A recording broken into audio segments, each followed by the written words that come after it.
اس خانوادے میں جتنے بزرگ گزرے انہوں نے اپنی جوانی شجاعت دکھائی اور دکھانے کے بعد اس اسلام کو اس منزل تک لے کر آئے۔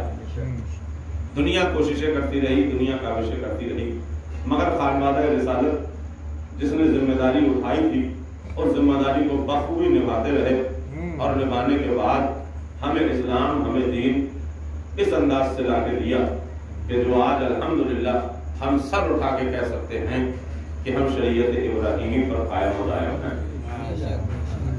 عزیزان محترم، کل جو ہماری گفتگو جہاں رکی اور جہاں تک پہنچی تھی، وہ گفتگو یہ تھی کہ اللہ نے قرآن میں عمران اور آل عمران کا ذکر کیا،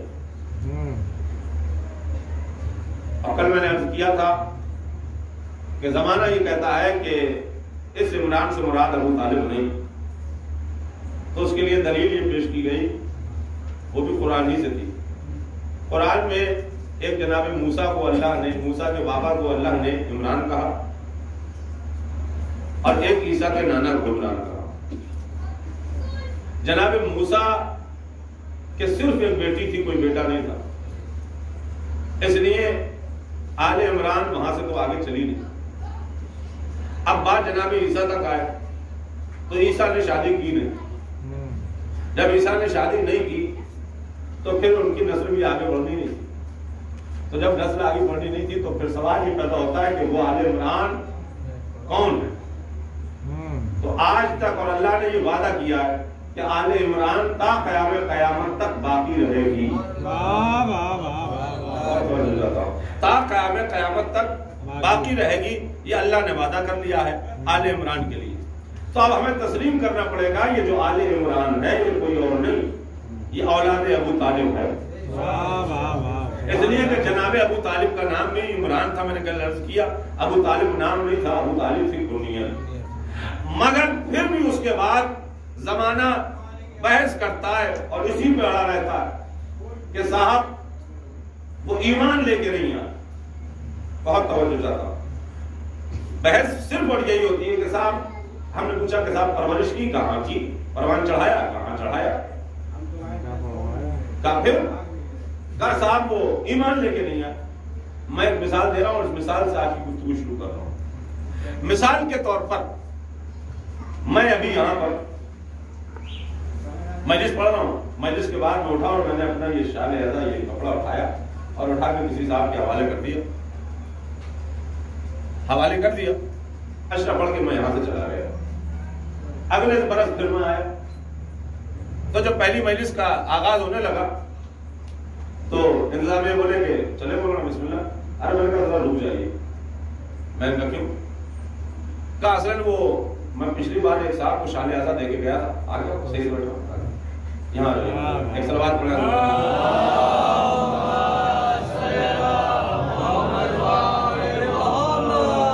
اصلاً میں پچھلی بار محمد بازے بلند سلوات،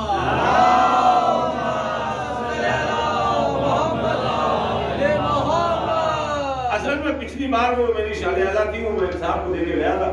اب میں دیکھ رہا ہوں وہ آ جائے تو ان سے شال اعزا لوں، گلے میں ڈالوں، پھر جاؤں ممبر۔ اب صاحب بانی پروگرام کہنے لگے یہ بتائیے آپ جن کو آپ نے شال اعزا دیا آپ انہیں جانتے ہیں؟ کہا نہیں جانتا تو نہیں ہوں، اور توجہ چاہتا ہوں، جانتے ہیں؟ کہا جانتا تو نہیں ہوں۔ کہا ان کی ایمانداری پر اور ایمان پہ آپ کو یقین ہے؟ کہا وہ بھی نہیں کہہ سکتے۔ تو بانی پروگرام نے کہا پھر آپ کائے کا انتظار کر رہے ہیں؟ جب آپ کو اس کے ایمان پہ یقین نہیں تو آپ نے اپنی امانت اس کے حوالے کی کیوں؟ آپ نے اپنی امانت اس کے حوالے کیوں؟ بھائی مجھ جیسا مولوی اپنی امانت اگر کسی ایسے کے حوالے کر دے کہ جس کے نہ ایمان کا پتہ ہو، نہ دھرم کا پتہ ہو، نہ اسے پہچانتا ہوں، تو لوگ کہتے ہیں کیسے بے وقوف ہو تم نے ایسے کے حوالے امانت کی ہی کیوں؟ جس کے ایمان پہ یقین نہیں تھا۔ بھائی سمجھ میں نہیں آتا وہ اللہ اتنی بڑی امانت معاذ اللہ ایک بے ایمان کے ہاتھ میں کیسے دے دے؟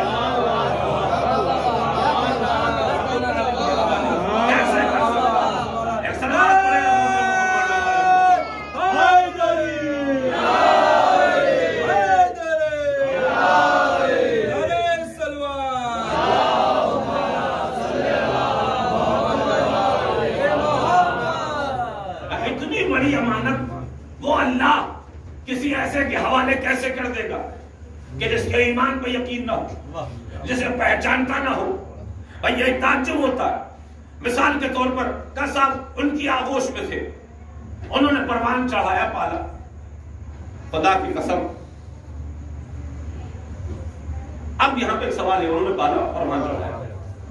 قرآن آپ اٹھائیے، قرآن میں جتنے بھی انبیاء، ہر نبی آیا اور نبی نے آ کے بچپن میں بتایا کہ میں اللہ کا نبی ہوں، دین شریعت یہ سب لے کے آیا۔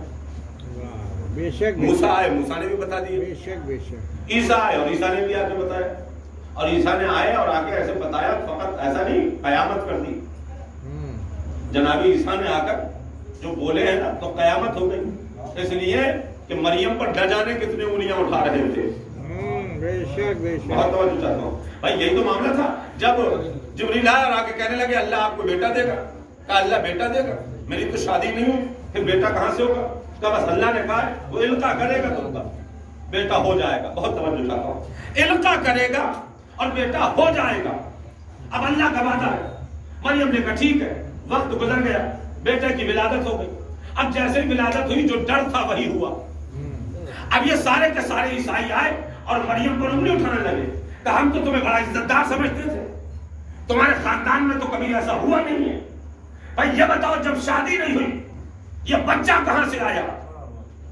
سوال تھا جناب مریم سے کہ بھائی جب شادی ہوئی نہیں، ہم نے ولیمہ کھایا نہیں، کوئی دولہا آتے دیکھا نہیں، بوٹیاں کھائی نہیں، ملی نہیں، دسترخوان سجا نہیں، کیا کہنا، واہ واہ واہ، جب کچھ ہوا نہیں تو پھر یہ بچہ کہاں سے؟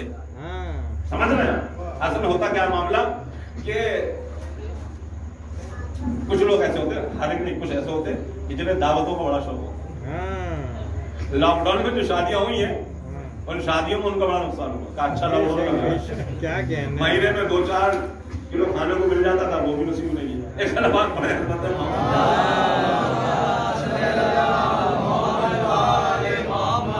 ہاں بہرحال اب وہ صاحب سوال ہونے لگا کہ بتاؤ جب شادی ہوئی نہیں، دولہا آیا نہیں، بارات ہوئی نہیں، یہ بچہ کہاں سے آیا؟ اب جناب مریم بڑی پریشان۔ میں نے کہا میرے مالک یہ تیری کنیز خاص ہے، تو اس کی شادی کرا دیتا، تیرے تو اختیار میں تھا، پھر شادی کے دینے کہ اس کو تمہیں مصیبت میں پھنسا دی۔ مالک کرا دیتا، کوئی دولہا آ جاتا، نکاح ہو جاتا، بیاہ ہو جاتا، بیاہ کے چلی جاتی، پھر تیرا نبی آ جاتا۔ اللہ نے کہا کرا تو دیتا، اصل معاملہ یہ ہے کہ مریم ہے معصومہ، مریم ہے معصومہ۔ کیا مطلب معصومہ؟ کہا کہ میرا قانون یہ ہے معصومہ کی شادی معصوم سے ہوگی۔ بے شک بے شک بے اس وقت مریم کا کوئی کفو نہیں تھا جس سے میں مریم کی شادی کرتا، بے شک بے اس لیے میں نے کہا بن شادی کے مجھے نبی کو تو لانا تھا، بن شادی کے میں تجھے بیٹا دے دوں گا اور مثال قائم کر دوں گا، اور مثال اللہ نے قرآن میں قائم کر دی۔ کہا اچھا کفو نے کہا ہاں، کہا ٹھیک ہے میرے مالک اب تیری مرضی، جو تو چاہے وہ کر، مگر اب یہ پھنس گئی، اب انہیں نکال بھی تو صحیح۔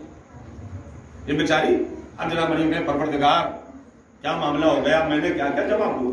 یہ تو روز آتے بدتمیزی کرتے ہیں، میرے اوپر انگلیاں اٹھاتے ہیں، کیا کروں؟ اللہ نے پھر کہا اچھا سنو مریم ایک کام کرنا۔ کہا کیا؟ کہا اب جب یہ بدتمیز آئیں تو ان بدتمیزوں کو تم منہ مت لگانا، تم گہوارے کی طرف اشارہ کرنا۔ کیا کہنا، کہا کیوں؟ کہا اللہ کہتا اس لیے میں نہیں چاہتا کہ میری بطول بدتمیزوں کے منہ لگے، کوئی بھی بطول کسی بھی دور کے بدتمیز کے منہ لگے بالکل پسند نہیں ہے۔ کہا ٹھیک ہے میرے مالک، اب ہوا بھی یہ پھر آئے، آ کے انہوں نے پھر سوال کیا۔ اب جب پھر سوال کیا جناب مریم نے اشارہ کر دیا۔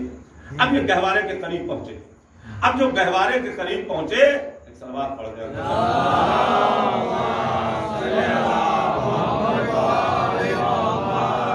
جب یہ گہوارے کے قریب پہنچے تو گہوارے میں لیٹا ہوا بچہ بولا۔ آپ قرآن اٹھائیے 2-4 آیتیں ہیں بس، انی عبداللہ آتانی الکتاب وجعلنی نبی، یہ 2-4 آیتیں پڑھی۔ ادھر عیسیٰ بولے، ادھر یہ جتنے اعتراض کرنے والے تھے سب نے کہا خبردار اب مریم پر کوئی انگلی نہیں اٹھائے گا۔ میں نے کہا ابھی تو بڑا اکڑ تکڑ کے آ رہے تھے، بڑی بدتمیزیاں کر رہے تھے، ایک دم سے غصہ کیسے شانت ہو گیا، کیسے ٹھنڈے ہو گئے؟ اصل معاملہ یہ ہے کہ گہوارے میں لیٹے ہوئے بچے نے اپنی ماں کی عصمت بتا دی۔ میں نے کہا اس کی دلیل کیا ہے؟ کہ اصلاً بچہ اس عمر میں بولا جس عمر میں بچے بولا نہیں کرتے، جس عمر میں بچے بولا نہیں کرتے عیسیٰ اس عمر میں بولا، اس لیے عیسیٰ بھی معصوم ہے، اس کی ماں بھی معصومہ ہے۔ بہت توجہ۔ اب یہ دلیل قائم ہو گئی اور دلیل لکھ دی گئی قرآن میں۔ اللہ نے کیا کہا تھا؟ معصومات، اس لیے غیر معصوم سے اس کی شادی ہوگی نہیں۔ پھر دلیل عیسائیوں نے قائم کر دی۔ قائم کیا کی؟ بھائی یہ بچہ اس عمر میں بولا جس عمر میں بچے بولا نہیں کرتے، اس لیے مریم بھی معصومہ ہے، یہ بچہ بھی معصوم ہے۔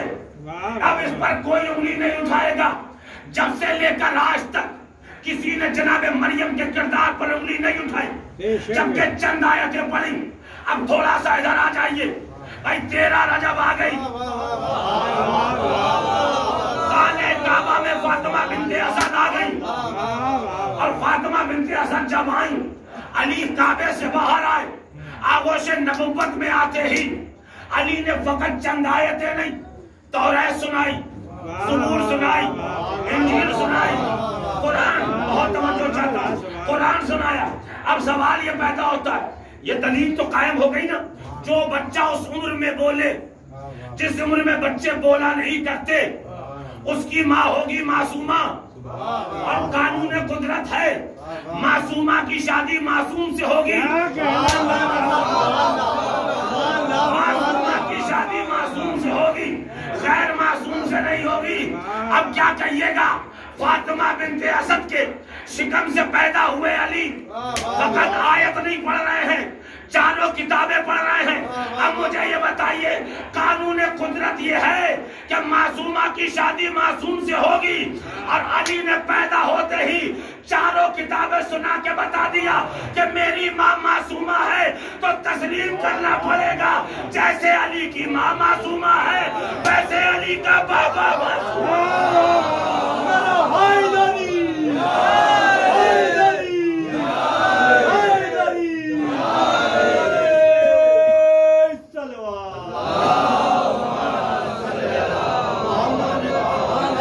یہ بتایا کہ ہم اللہ کے نبی۔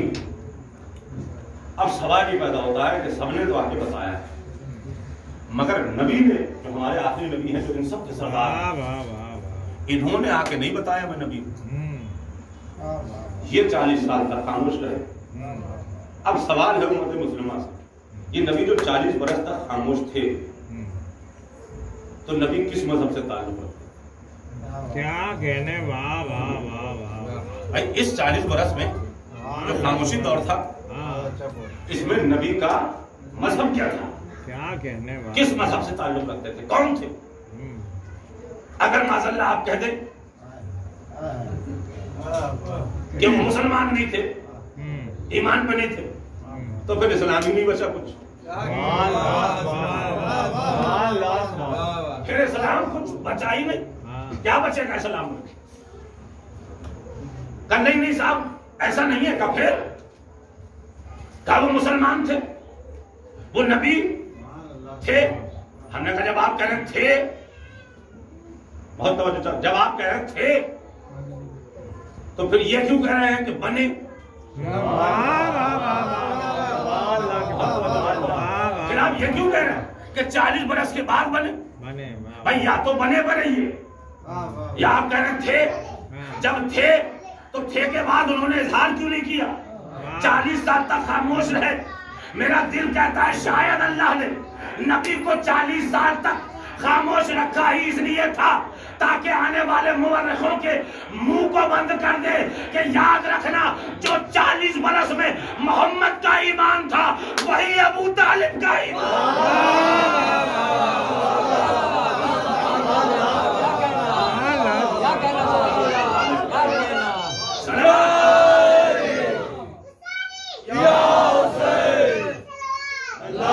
اپنا وکیل کسی کو مت بنانا۔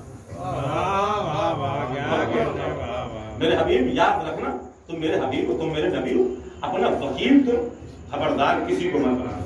اور اسی قرآن میں ایک جگہ پہ پھر اللہ نے کہا یاد رکھو میرے حبیب تم اپنے کسی بھی معاملے میں کسی کو اپنا مشیر بھی مت بنا دو، اس لیے کہ تمہارے ساتھ جتنے معاملے ہیں وہ میرے اور تمہارے ہیں، جتنے معاملے ہیں وہ سب میرے اور تمہارے ہیں۔ کسی کو اپنا وکیل مت بنانا، کسی کو اپنا وکیل مت بنانا، کسی کو اپنے مشورے میں شامل مت کرنا۔ پہلے مشورہ سنیے پھر وکالت سنیے۔ پہلا مشورہ کیا تھا؟ جب جناب خدیجہ نے میسرہ سے کہا اے میسرہ جا اور جا کے محمد سے کہہ دے کہ خدیجہ عقد کرنا چاہتی، اگر تو نے میرا یہ کام کر دیا میسرہ تو میں تجھے یمن کی ساری دولت دے دوں گا۔ میسرہ بھی بڑا ہوشیار تھا، اس نے کہا بی بی کام اگر میں نے کر دیا تو یمن کی دولت کی بات نہ کرے، تو پھر کیا چاہیے؟ تو وعدہ یہ کیجئے گا اگر آپ کا کام ہو گیا تو آپ مجھے محمد کی غلامی میں دے دیں گی،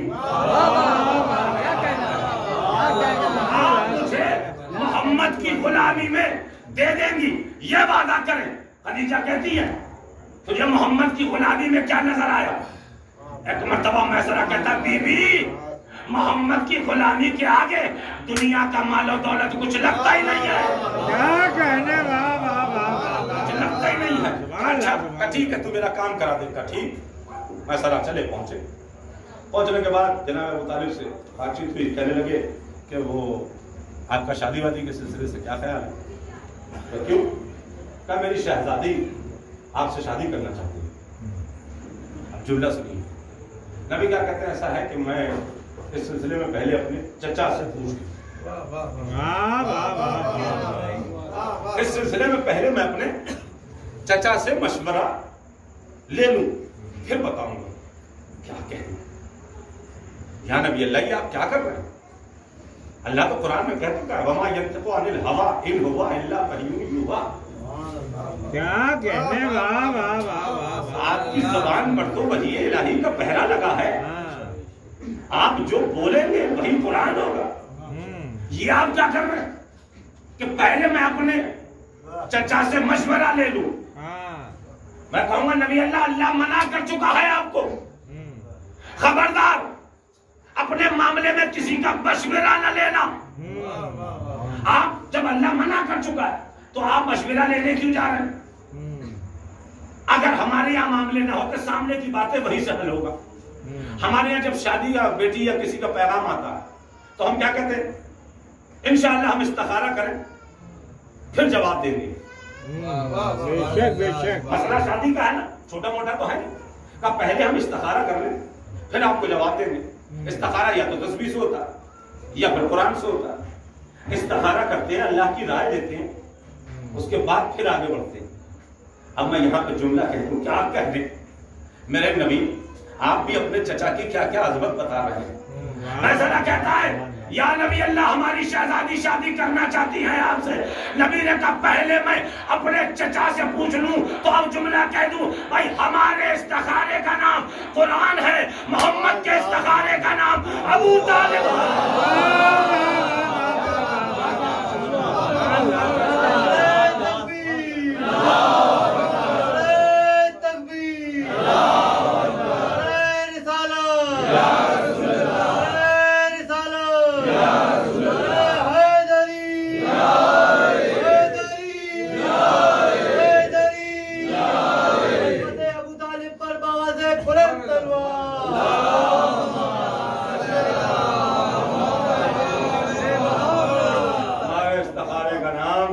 قرآن اور نبی کے استخارے کا وکیل کسی کو نہ بنانا۔ چلی محمد کی بارات خدیجہ کے گھر کی طرف، کیا کہنے کیا منظر ہوگا اس شادی کا جو مالک کائنات ہو۔ کون سا ذرہ ایسا ہوگا جو محمد کی شادی میں چھوٹ نہ رہا؟ کون مست نہ ہوگا محمد کے اس عرض پر، اس شادی پر؟ میں کہتا ہوں پورے نچھاور کر رہی ہوں گی،